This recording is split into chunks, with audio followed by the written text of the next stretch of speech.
Mi precio en México. Un nuevo comienzo. A los 26 años, le puse un precio a mi vida. Para ser exactos, 300,000 pesos mexicanos. Era el dinero que necesitaba para salvar a mi madre. A cambio, me casaría con un hombre que nunca había conocido. Tenía 43 años. Un mexicano que, por alguna razón, no había encontrado esposa en su propio país. ¿Por qué me compró? Quise preguntárselo, pero la oportunidad nunca se presentó. ¿Era este el final de mi vida? Lejos de ello. En realidad, era solo el principio. Un pequeño recordatorio. Estimados lectores, sus suscripciones y me gusta son siempre una gran ayuda. ¿Desde dónde nos escuchan hoy? Por favor, déjenlo en los comentarios. Yo trabajaba como maestra de primaria en un pequeño pueblo a las afueras de Bucarest, Rumanía. Tenía 26 años. Mi padre regentaba un pequeño apiario que había pasado de generación en generación y mi madre trabajaba en la panadería del pueblo.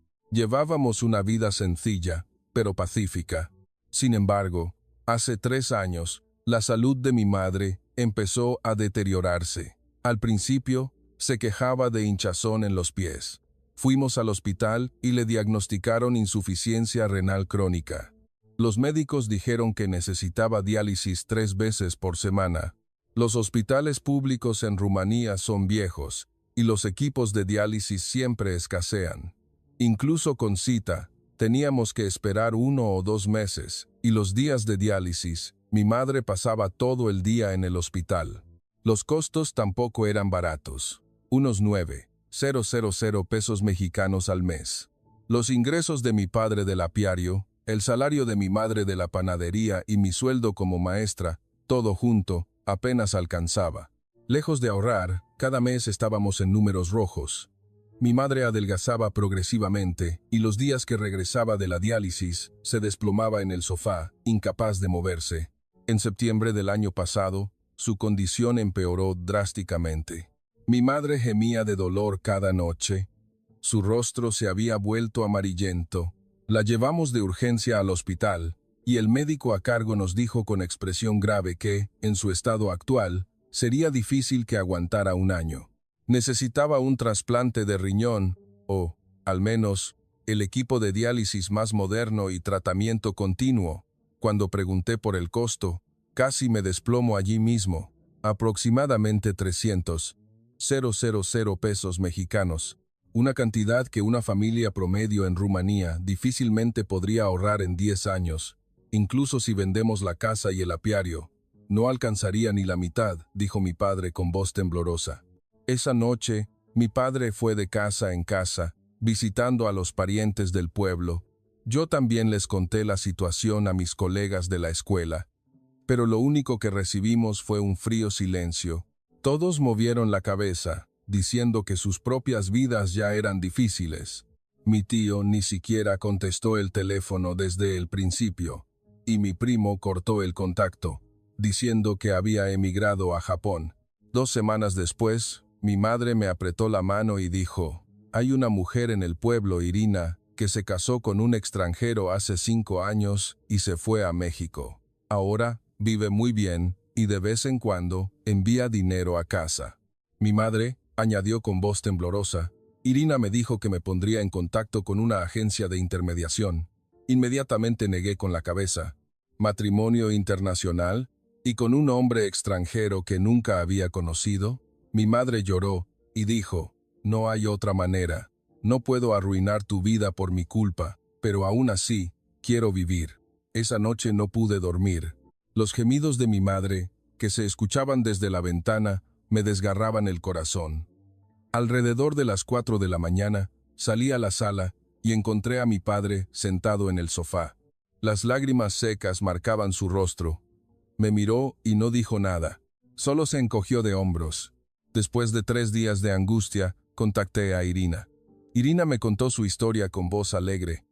Su esposo mexicano era amable, México era seguro y el sistema de salud era bueno. Al enviarme el contacto de la agencia de intermediación, me dio un solo consejo: si se cumplen las condiciones, decídelo de inmediato. Si lo dudas, perderás la oportunidad. 2 semanas después, la agencia me contactó. Dijeron que un hombre mexicano estaba interesado, tenía 43 años y regentaba una pequeña imprenta en Monterrey, Nuevo León. Sus padres habían fallecido, dejándole una herencia, por lo que era económicamente estable. Explicaron que era una persona reservada y de pocas palabras, por lo que le había resultado difícil casarse en México. Cuando lo conocí por videollamada por primera vez, Ricardo sonrió torpemente y me saludó. Su rostro era común y hablaba muy poco. Mientras el intérprete traducía, él permaneció sentado en silencio, pero dijo: «No entiendo los sentimientos románticos, solo necesito una familia. A cambio, cumpliré mis condiciones sin falta».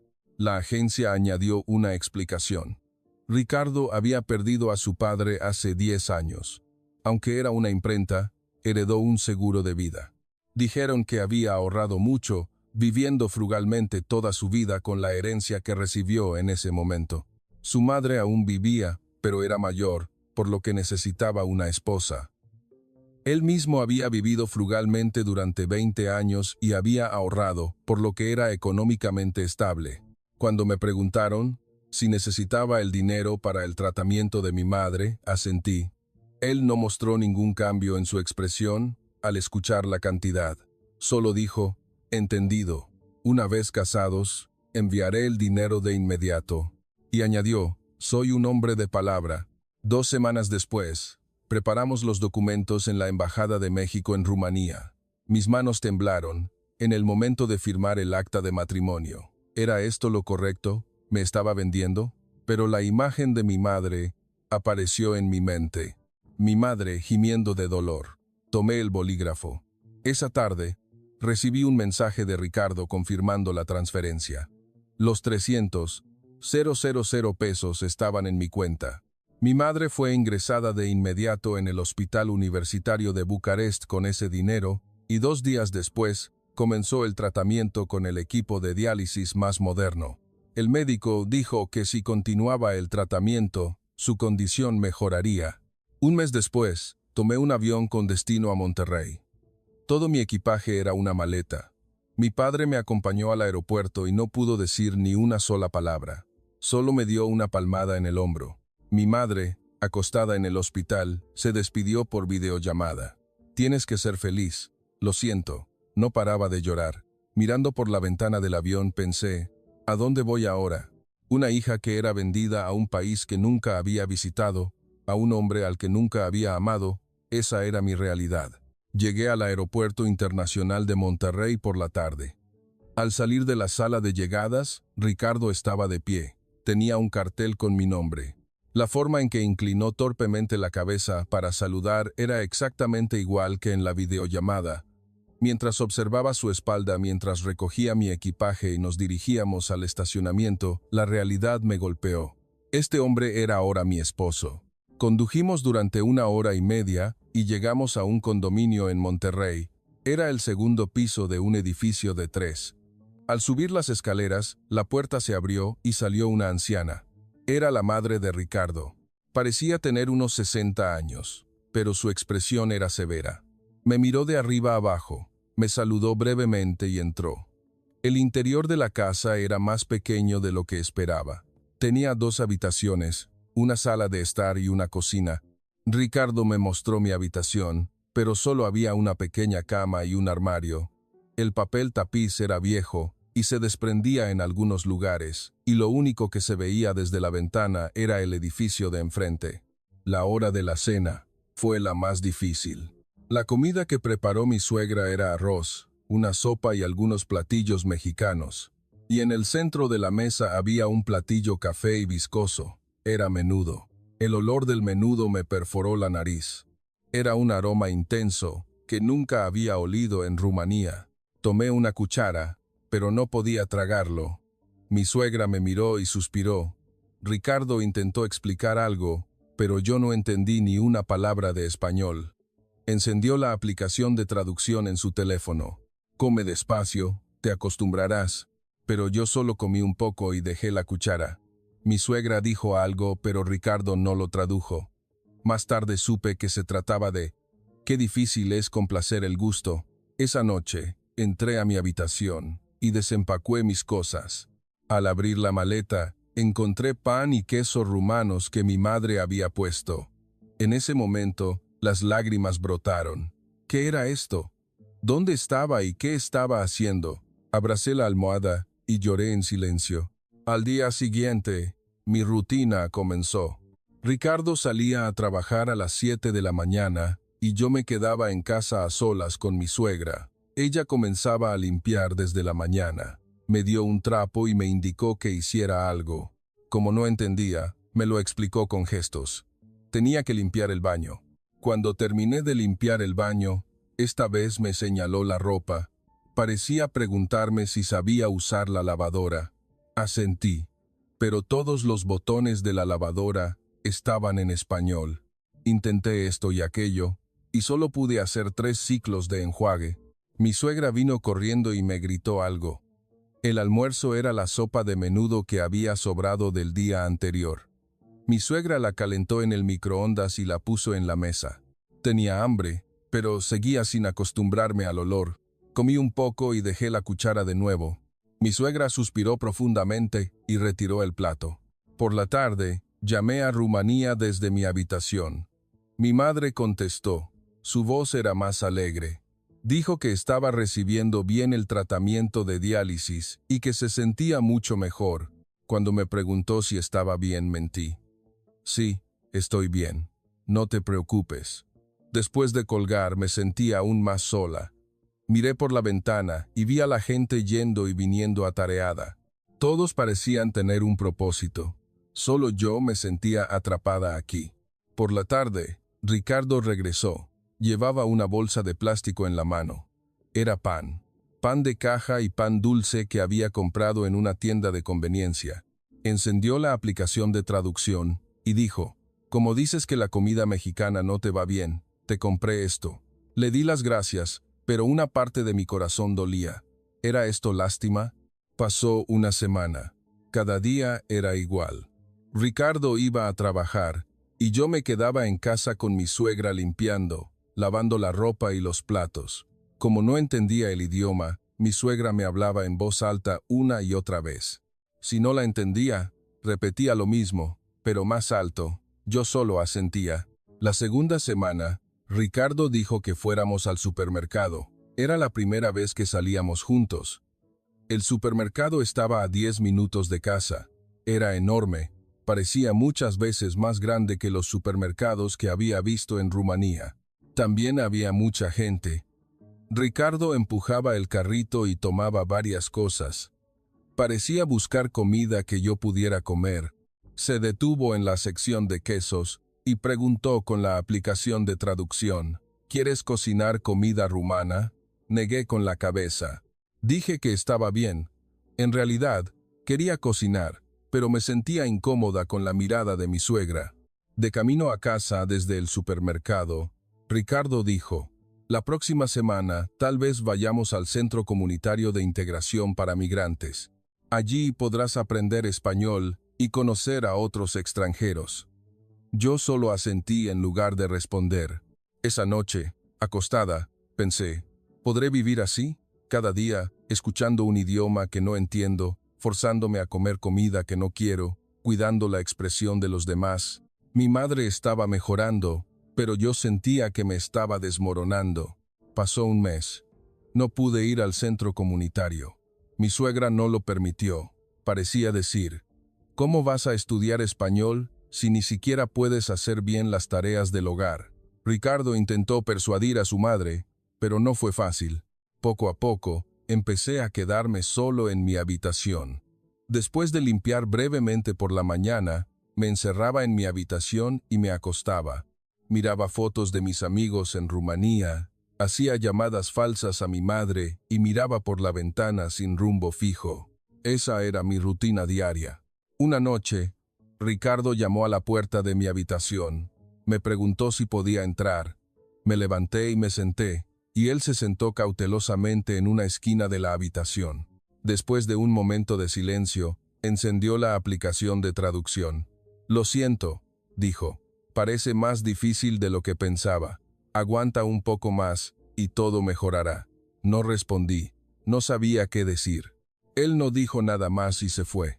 Al escuchar el sonido de la puerta cerrarse, volví a llorar. ¿Cuándo se secarían estas lágrimas? Una mañana, cuando cumplimos 3 meses de casados, me levanté y corrí al baño. Sentía náuseas. Como apenas había comido la cena de anoche, no tenía nada que vomitar. Solo seguía el malestar. Mi suegra tocó la puerta del baño y me preguntó algo. Esa tarde, Ricardo regresó temprano. Parecía que mi suegra lo había llamado. Me subió al auto y fuimos al hospital. Era un ginecólogo. El médico dijo algo mientras miraba el ultrasonido. El rostro de Ricardo se iluminó. Encendió la aplicación de traducción y me mostró el mensaje. 6 semanas de embarazo. El auto estuvo en silencio de camino a casa. Ricardo, con las manos en el volante, me miraba de vez en cuando. Parecía querer decir algo, pero no abría la boca. Yo tampoco dije nada. No podía asimilar la idea de tener un hijo en una tierra desconocida. Mi suegra, al enterarse de la noticia, relajó un poco su expresión. Preparó la cena con más cuidado de lo habitual. Era sopa de arroz. Es bueno para la digestión. Cómelo, explicó Ricardo. Me comí un tazón entero. Mi suegra me sonrió por primera vez, pero las náuseas empeoraron con el paso de los días. Vomitaba por la mañana y por la tarde, y solo con oler la comida se me revolvía el estómago. El olor del menudo era aún peor. Me daba miedo ir a la cocina. Mi suegra parecía comprender que estaba embarazada, pero a veces suspiraba. Una noche, cuando entré en el 4.º mes de embarazo, empecé a sentir dolor abdominal. Al principio, era soportable. Solo pensé que era indigestión, pero el dolor empeoró gradualmente. Alrededor de las 2 de la madrugada, fui al baño y vi sangre. Estuve a punto de gritar. Desperté a Ricardo. Al ver mi rostro, inmediatamente tomó mi ropa. Mi suegra también salió. Su rostro se puso pálido al ver la sangre que me corría por las piernas. Ricardo me cargó y bajó las escaleras. Mi suegra nos seguía, diciendo algo sin parar. La sala de emergencias estaba a 10 minutos, pero pareció 1 hora. El dolor empeoraba gradualmente. Ricardo me apretó fuerte la mano. Mi palma estaba llena de sudor, sus manos también temblaban. Cuando llegamos a la sala de emergencias, el personal médico corrió hacia nosotros. Me acostaron en una camilla y me hicieron varias preguntas. Ricardo respondió por mí. Inmediatamente, me trasladaron a la sala de ultrasonido. El médico miró el monitor con expresión seria. Le explicó algo a Ricardo. La cara de Ricardo, al salir al pasillo, estaba lívida. Encendió la aplicación de traducción.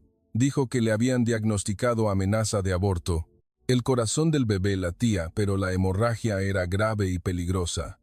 Tenía que ser hospitalizada al menos 1 semana y guardar reposo absoluto. Esa noche, me ingresaron en la habitación. Mientras estaba acostada con la intravenosa, Ricardo se sentó en la silla de al lado. Mi suegra dijo que regresaría por la mañana. La habitación estaba en silencio.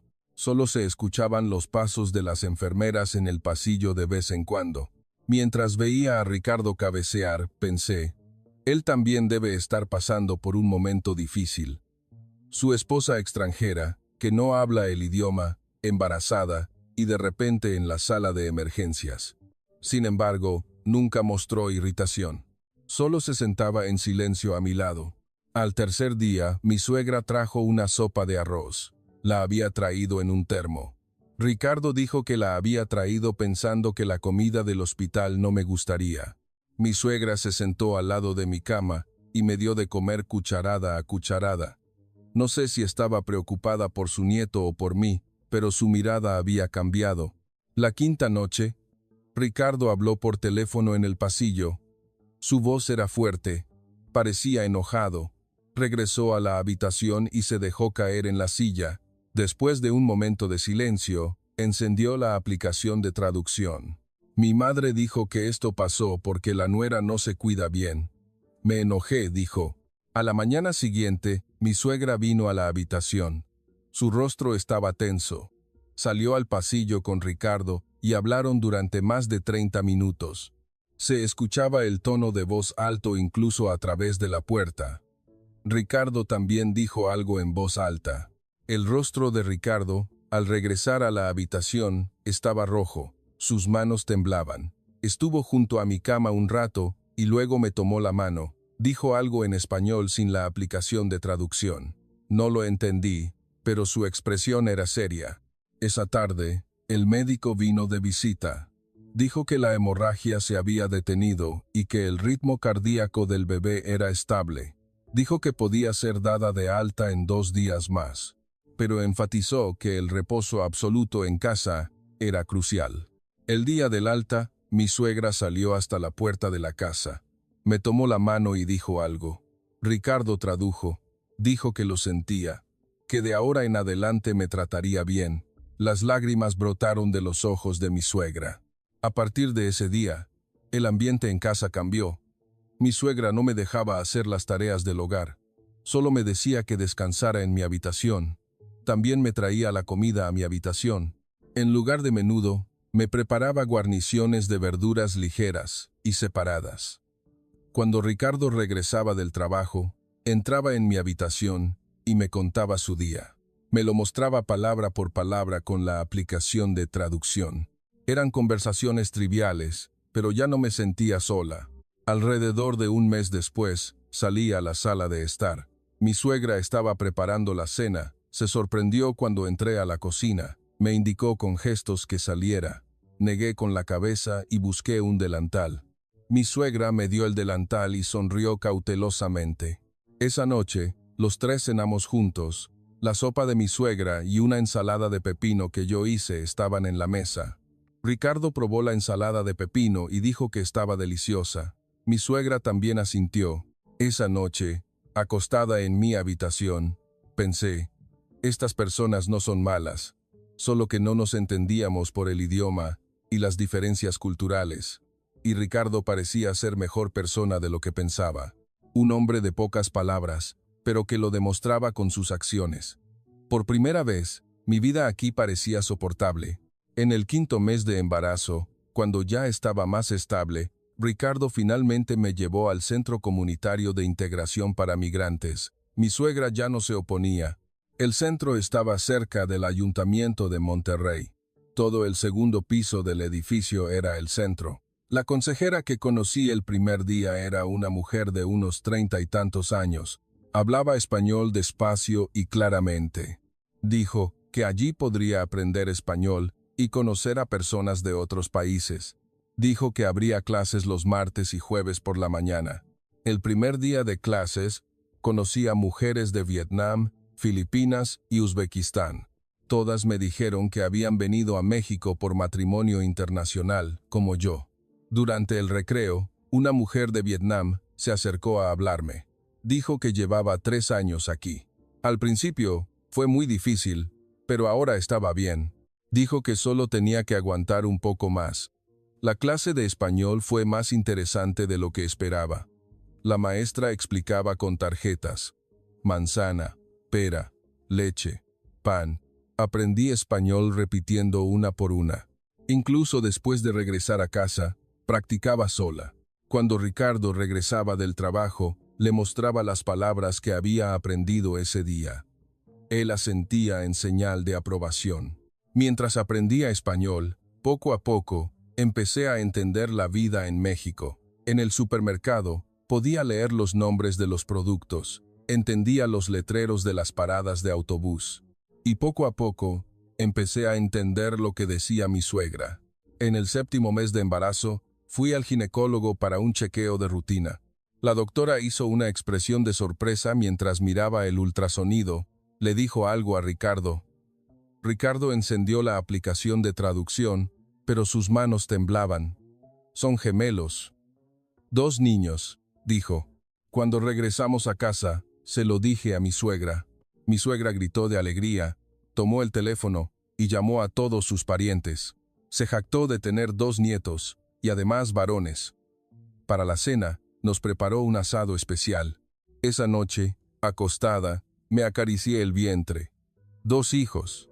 Iba a ser madre de 2 hijos en esta tierra desconocida. Me asustaba, pero al mismo tiempo me emocionaba. ¿Sería este realmente mi hogar? En el 8º mes de embarazo, mi vientre estaba enorme. Me costaba caminar. Una tarde, de repente, sentí contracciones y dolor. Eran síntomas de parto prematuro. Mi suegra llamó a una ambulancia. La ambulancia llegó en 5 minutos. Los paramédicos me subieron a la camilla y me llevaron al hospital.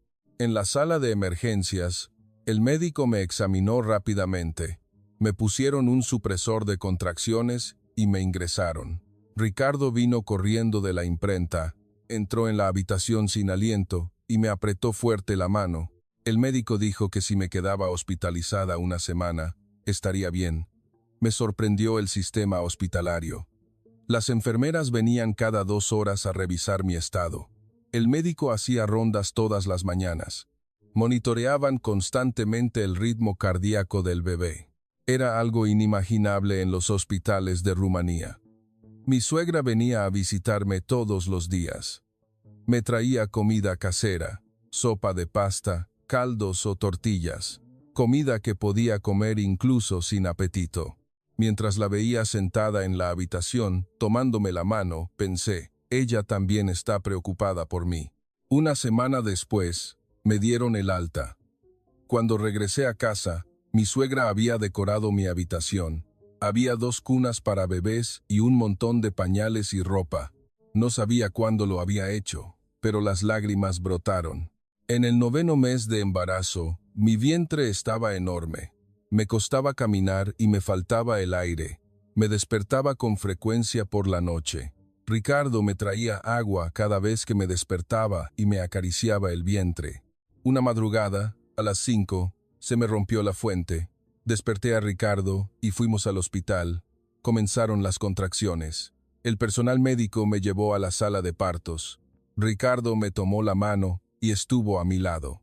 Apreté su mano con fuerza cada vez que me venía una contracción. Después de 3 horas de parto, nació mi hijo mayor. Pesó 3 kilos. Su llanto resonó en la habitación. 10 minutos después, nació mi segundo hijo. Pesó 2.8 kilos. Era un poco más pequeño, pero sano. El médico me puso a los 2 bebés en el pecho. ¿Cómo describir la sensación de sostener a mis bebés? Vidas cálidas, pequeñas y vulnerables. Mis hijos nacidos en México. Las lágrimas brotaron sin parar. Miré a Ricardo y a mi suegra que miraban a los bebés a través del cristal del nursery. Ambos tenían la cara pegada a la ventana. Mi suegra se secaba las lágrimas con un pañuelo. Ricardo les estaba tomando fotos.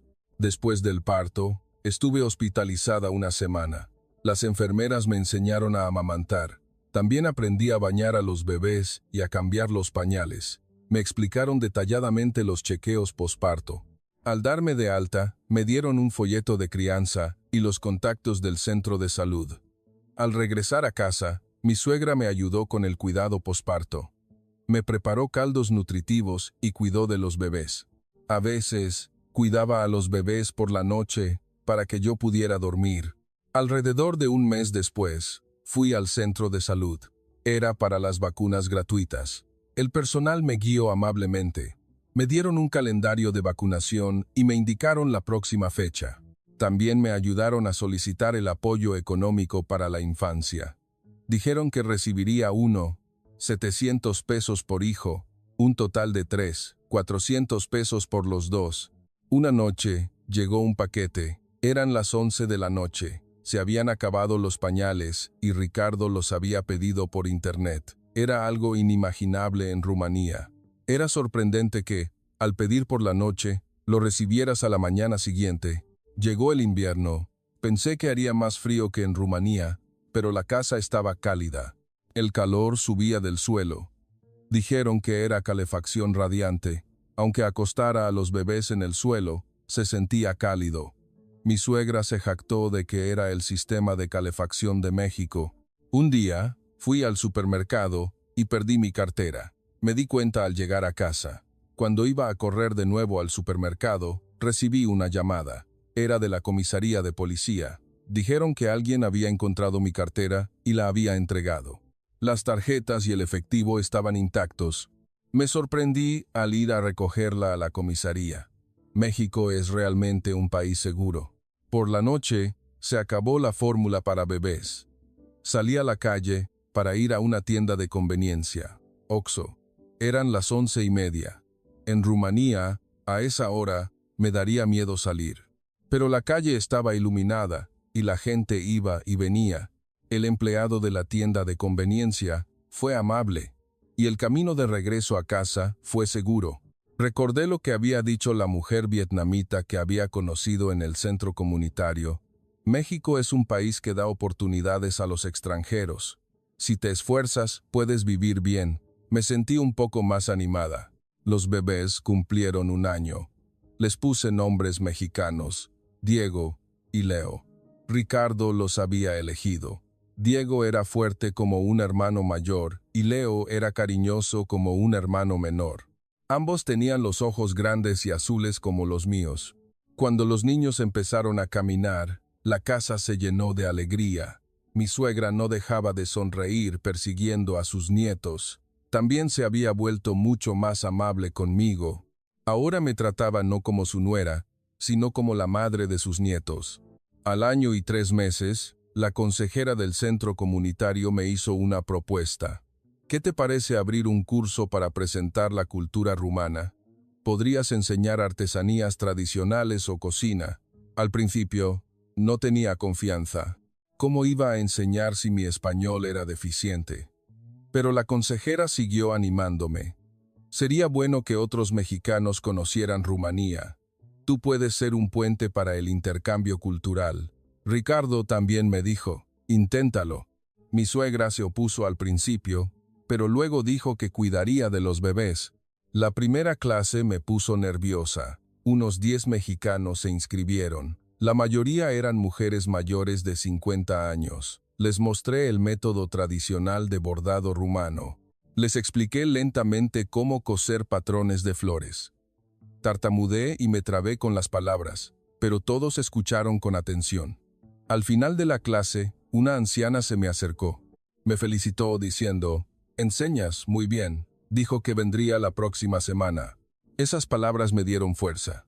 De camino a casa, mi corazón estaba lleno. Sentía que había encontrado mi lugar en México. 3 meses después, el centro me ofreció un puesto de profesora a tiempo parcial. La condición era dar clases los martes y jueves por la mañana y recibir 6,000 pesos al mes. Era mi salario, dinero que ganaba yo misma, sin depender de Ricardo. En el momento de firmar el contrato, sentí ganas de llorar. Cuando recibí mi primer sueldo, llamé a mis padres en Rumanía. Mi madre se puso muy contenta. Le dijo a mi padre que su hija se había convertido en maestra en México. Mi padre también tomó el teléfono y dijo, «Lo has hecho muy bien. Estoy orgulloso de ti». Mi madre dijo que su salud había mejorado mucho, que seguía recibiendo diálisis regularmente. Al año y medio de casados, mientras limpiaba en casa, me puse a organizar los documentos de Ricardo. En el cajón del escritorio había una libreta de ahorros. Estuve a punto de cerrarla sin más, pero la curiosidad me pudo. Quería saber cuánto ganaba este hombre y cuánto gastaba. Abrí la libreta. Estaba llena de movimientos, ingresos de la imprenta, gastos del hogar, pagos con tarjeta. Pero algo llamó mi atención. Cada día 5 de cada mes, una transferencia internacional por la misma fecha. La cantidad oscilaba entre 15,000 y 20,000 pesos. Pasé la página. Había movimientos del año pasado y del mes anterior. Seguí pasando páginas. Había estado enviando dinero cada mes sin falta desde el primer mes de nuestro matrimonio. A Rumanía. A mis padres. Al principio no lo entendía. ¿Por qué seguía enviando dinero? Pensé que los gastos del tratamiento de mi madre habían terminado con los primeros 300,000 pesos, pero lo había estado enviando durante 1 año y medio. Calculé la libreta y el total superaba los 150,000 pesos. Mi corazón se apretó. ¿Qué era esto? ¿Estaba fingiendo ser un esposo amable que ayudaba a la familia de su esposa extranjera? Solo tenía que darme los 300,000 pesos según el contrato. ¿Por qué seguía enviando dinero? Mi mente se complicó. Toda la gratitud que había sentido se desvaneció. Pensé que realmente éramos una familia, pero no era así. ¿Solo porque era una esposa comprada con dinero seguía dándonos dinero? Por la tarde, Ricardo regresó a casa. Como siempre, cargó a los niños y sonrió. Me preguntó cómo había estado mi día. No respondí. Fui a la cocina y lavé los platos. Pasaron varios días. Pensé en preguntarle a Ricardo, pero no podía abrir la boca. Si preguntaba, ¿qué diría? Por supuesto, diría que era su deber ayudar, que sentía pena y compasión. Poco a poco, me sentí más incómoda con Ricardo. Si él sonreía, yo forzaba una sonrisa. Si me hablaba, respondía brevemente. Ricardo debió notar mi cambio. Me preguntó si algo andaba mal, pero yo dije que no pasaba nada. Mi suegra me miró con expresión extraña. Parecía haberle dicho a Ricardo que su nuera no sonreía últimamente. Ricardo me preguntó con la aplicación de traducción. Dime qué te incomoda. Si puedo arreglarlo, lo haré. Negué con la cabeza. No es nada. Solo estoy cansada. Es difícil criar a los niños. Era mentira. No podía decirle la verdadera razón. Por la noche, acostada sola en mi habitación, pensé, ¿mis padres en Rumanía lo sabrán? ¿Que mi esposo les ha estado enviando dinero? Mi madre nunca lo mencionó cuando me llamaba. Solo dijo que estaba recibiendo tratamiento gracias a un programa de apoyo médico del gobierno mexicano. Al día siguiente, llamé a mi madre. Le pregunté con cautela, ¿cómo están pagando los gastos del tratamiento últimamente? Mi madre respondió, hay un programa de apoyo del gobierno mexicano. Ricardo lo encontró y nos inscribió. Recibimos tratamiento casi gratis. Era mentira. Ricardo había estado enviando su propio dinero y lo había disfrazado de apoyo del gobierno mexicano. Mi madre tampoco lo sabía. ¿Por qué? ¿Por qué tenía que hacer tanto? Colgué el teléfono y lloré. Estaba furiosa. Odiaba que me tuvieran lástima. Odiaba que me trataran como una extranjera pobre. Lo que quería era una familia, no alguien que me diera limosna. A partir de ese día mantuve distancia con Ricardo. Aunque vivíamos en la misma casa, nuestros corazones se alejaron. Él no debió entender la razón. Cada día me miraba con expresión incómoda. Me preguntaba constantemente cuál era el problema, pero yo no respondía. Me concentré en mis clases en el centro comunitario. El número de alumnos aumentó y abrimos otra clase. El Centro de Educación Continua también me contactó. Querían que diera clases allí también. Parecía que, si me mantenía ocupada, no pensaría en ello. Un día, Ricardo me tomó la mano. Su expresión era seria. Encendió la aplicación de traducción y me mostró. Si he hecho algo mal, dímelo. Si puedo arreglarlo, lo haré. Retiré mi mano. No has hecho nada mal. Es solo mi problema. Ricardo me miró con una expresión herida. Esa noche, acosté a los niños y miré por la ventana. Se veía el paisaje nocturno de Monterrey.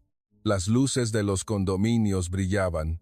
Había vivido aquí 1 año y medio. Había dado a luz a mis hijos y había empezado a trabajar. Pero seguía sintiéndome como una extraña. Una novia comprada con dinero, una extranjera a la que compadecían. Parecía que esa era mi identidad. Recibí la noticia de que mis padres de Rumanía vendrían a México la próxima semana. Ricardo dijo que les había enviado los boletos de avión. Era nuestro primer reencuentro en 2 años. En lugar de alegría, sentí una emoción compleja. Si me encontraba con mis padres, ¿podría decirles lo que sentía en mi corazón? ¿O debería fingir que no sabía nada? Desde 1 semana antes de la llegada de mis padres, la casa se llenó de actividad. Mi suegra preparó muchas cosas. Limpió la habitación de invitados y compró ropa de cama nueva. También buscó ingredientes para cocinar comida rumana en el supermercado. Parecía que recibir a los padres de su nuera era un gran acontecimiento. Ricardo ajustó su horario de trabajo. Se tomó 2 semanas de vacaciones para la visita de mis padres. También había planeado con anticipación un recorrido turístico por Monterrey, la Macroplaza, el Cerro de la Silla, el barrio antiguo. Dijo que había muchos lugares que mostrarles y estaba emocionado. Yo estaba en un estado de ánimo complejo. Mis padres, a quienes no veía en 2 años, quería verlos. Pero, por otro lado, me sentía incómoda. ¿Sabían que Ricardo les había estado enviando dinero? ¿Debería preguntarles? ¿O debería fingir que no sabía nada? La mañana en que fuimos al aeropuerto, Ricardo se puso un traje. Era la primera vez que lo veía así. Normalmente siempre usaba jeans y camisetas. También se peinó prolijamente. Mi suegra también se puso un vestido tradicional. Yo también elegí mi mejor ropa. Tardamos 1 hora y media en llegar al aeropuerto de Monterrey. Empujamos a los gemelos en un carrito y esperamos frente a la sala de llegadas. La gente salía a raudales. Me estiré para buscar a mis padres. En ese momento, vi a mi madre, saliendo, agarrada del brazo de mi padre. Me quedé helada. Era mi madre, pero no era la madre que yo conocía. Hace 2 años, la madre que yo vi estaba delgada y pálida. Le costaba caminar. Pero la madre que salía ahora era diferente. Tenía buen color en la cara. Sus pasos eran firmes. Había engordado y parecía sana, como una persona que se había curado de una enfermedad. Mi madre me vio y rompió a llorar.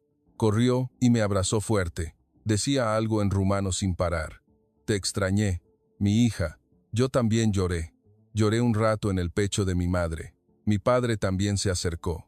Parecía haber envejecido mucho, pero su expresión era alegre.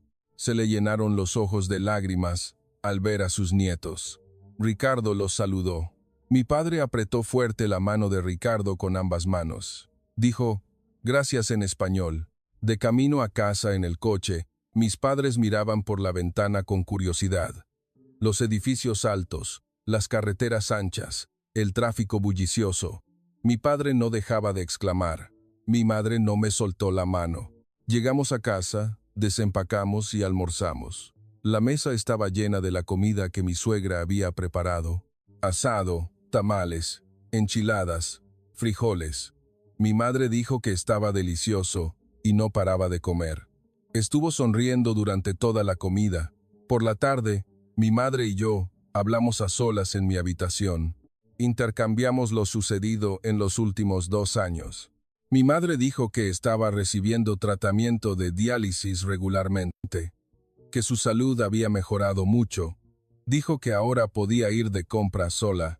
Le pregunté con cautela, ¿cómo están pagando los gastos del tratamiento? Mi madre respondió, hay un programa de apoyo del gobierno mexicano y lo recibimos casi gratis. Ricardo lo encontró por nosotros. Mi corazón se apretó al escuchar esas palabras. Era mentira. Ricardo había estado enviando su propio dinero y lo había disfrazado de apoyo del gobierno mexicano. Mi madre tampoco lo sabía. Después de cenar, mi padre y Ricardo hablaron en el balcón. Parecían tener una conversación seria. Vi a mi padre inclinar la cabeza y a Ricardo negar con la mano. Por la noche, fui a la habitación de mis padres. Mi madre estaba sentada en la cama. Al verme, me indicó con gestos que me sentara a su lado. Estuvo en silencio un rato y luego abrió la boca. Larisa, hay algo que tengo que decirte.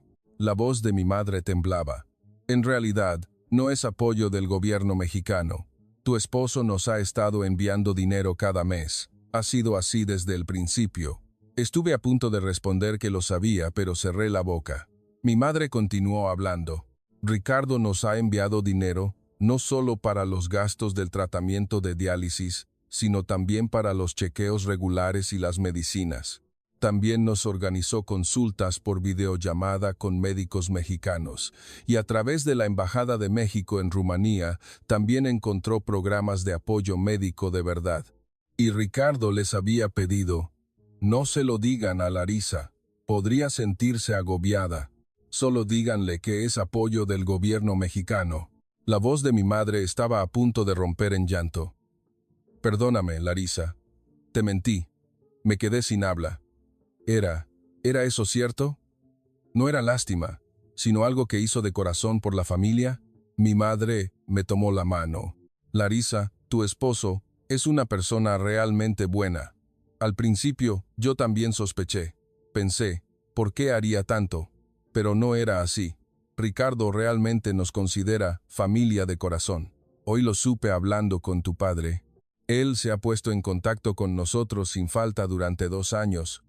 Preguntaba por mi estado de salud, confirmaba si iba al hospital regularmente, usando una aplicación de traducción al rumano. Y esta vez, nos invitó, porque le parecías triste. Pensó que si te encontrabas con tu madre y tu padre, te sentirías mejor. Él mismo preparó los boletos de avión y el alojamiento. Las lágrimas brotaron al escuchar las palabras de mi madre. Qué gran malentendido había tenido. Qué frío había sido con Ricardo. Todo lo que había pensado que era lástima o caridad, en realidad era de corazón. Mi madre me abrazó fuerte. Larisa, realmente encontraste un buen esposo. Al principio te casaste por dinero, pero Ricardo realmente te trata como su esposa y a nosotros como su familia. Tienes que entender eso. Lloré un rato en el pecho de mi madre. La culpa y el alivio me inundaron al mismo tiempo. Cuánto lo sentía por Ricardo. Él, que no sabía nada, debió sentirse herido por mi actitud fría. Salí de la habitación y fui a la sala de estar. Ricardo estaba sentado en el sofá mirando su teléfono. Al acercarme, levantó la vista. Su expresión era cautelosa. Me paré frente a él.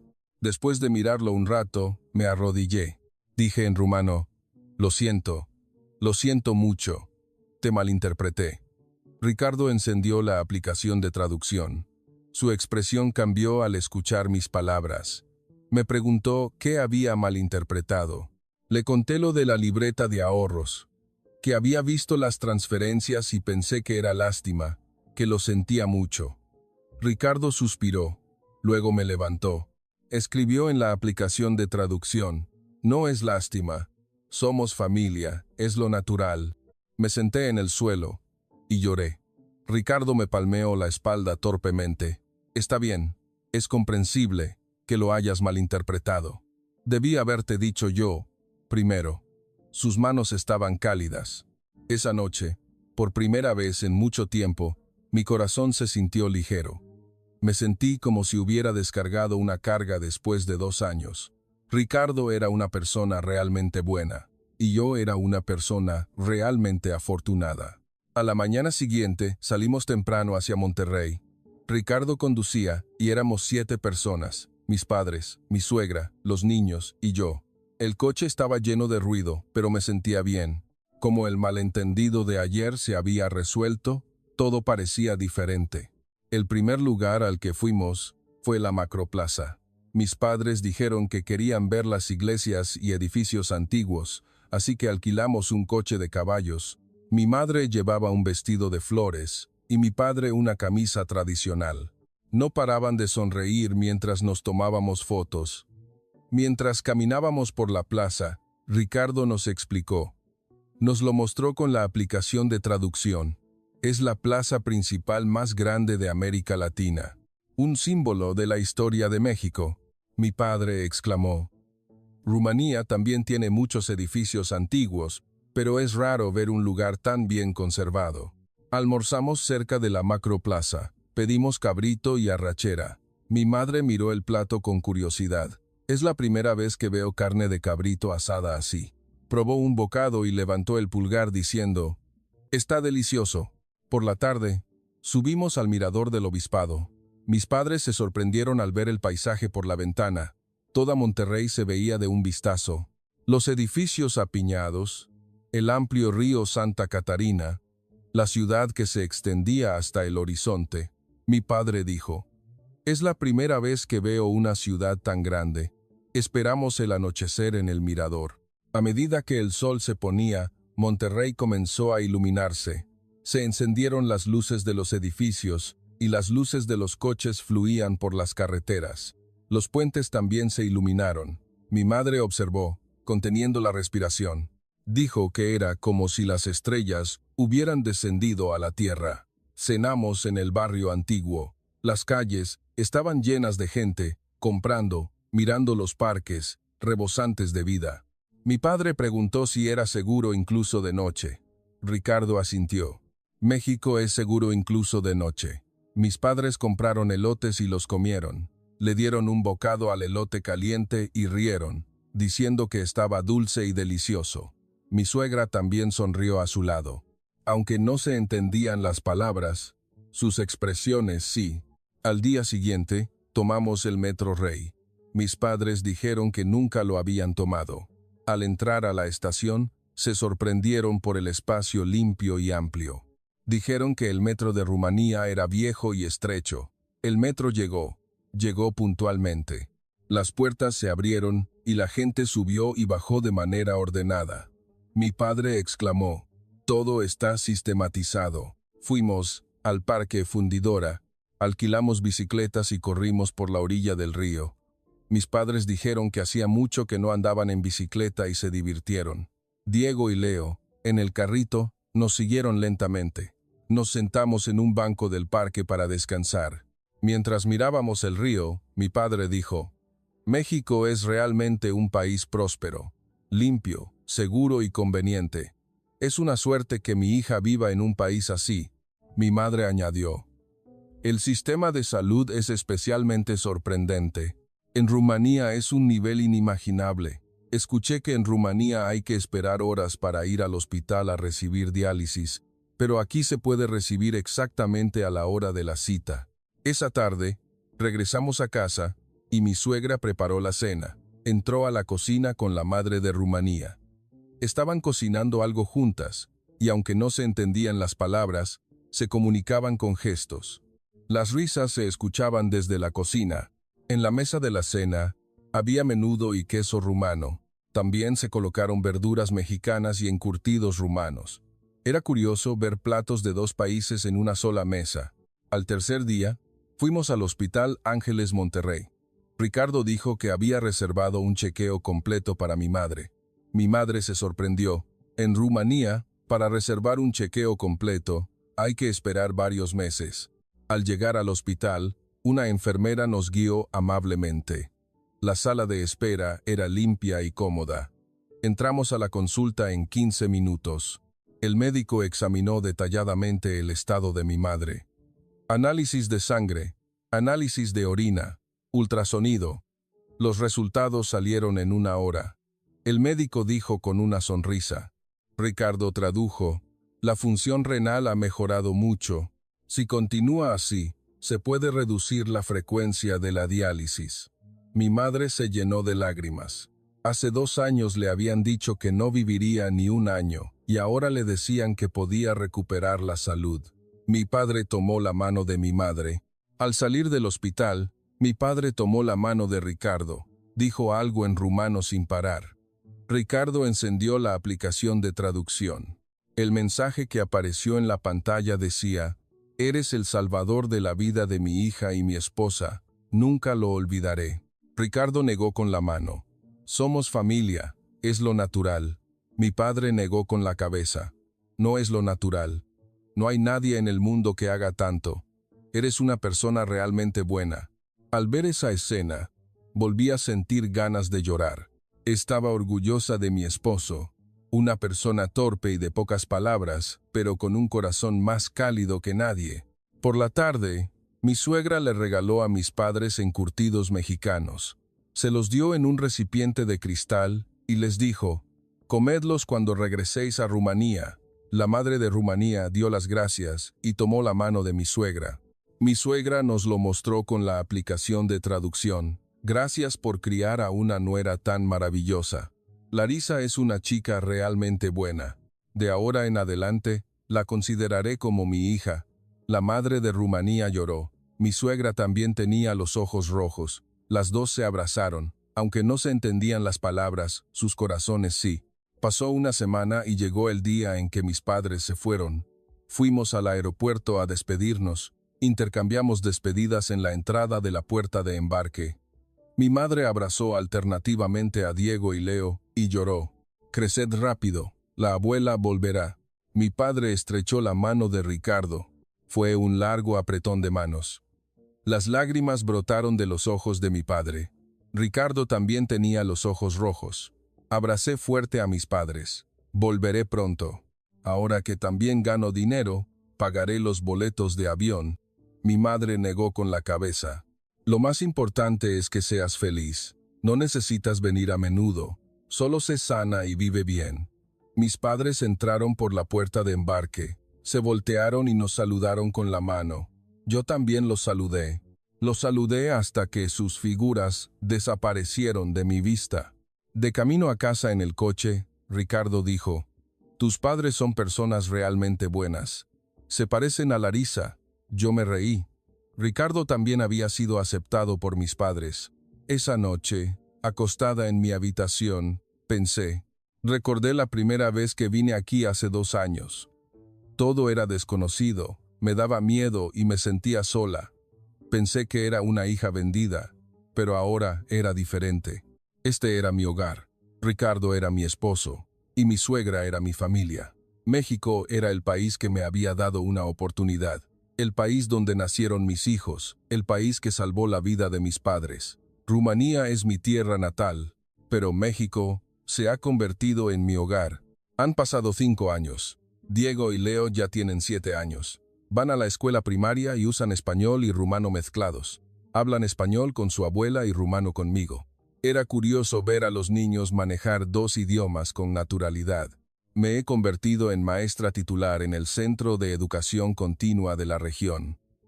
3 días a la semana, doy clases de cultura rumana durante 2 horas por la mañana. Tengo más de 30 alumnos. No solo enseño artesanías tradicionales, sino también cocina, música e historia. Mi salario mensual es de 15,000 pesos. Dinero que gano con mi propio esfuerzo. También estoy a cargo de las consultas en el Centro de Integración para Migrantes. Es un trabajo de asesorar y ayudar a las nuevas esposas extranjeras. Voy al centro 2 veces al mes para dar consultas. Como conozco las dificultades que experimenté, siento que puedo ayudarlas mejor. Ricardo ha expandido su imprenta. El número de empleados ha aumentado a 3. Dice que últimamente está muy ocupado con los pedidos en línea, pero por la tarde siempre regresa a casa para jugar con los niños. Los fines de semana, pasa tiempo con la familia. Mi suegra ya tiene más de 70 años, pero goza de buena salud. Dice que disfruta cuidando a sus nietos. Últimamente también prepara muy bien comida rumana. Prepara sarmale y placinta, que le enseñé, para sus nietos. Mis padres de Rumanía vienen a México cada año. Normalmente se quedan un mes en verano. Mi madre ha dejado completamente la diálisis. Su función renal se ha recuperado y ahora solo necesita tomar medicamentos. El médico dijo que fue un milagro. Mi padre sigue con su apiario.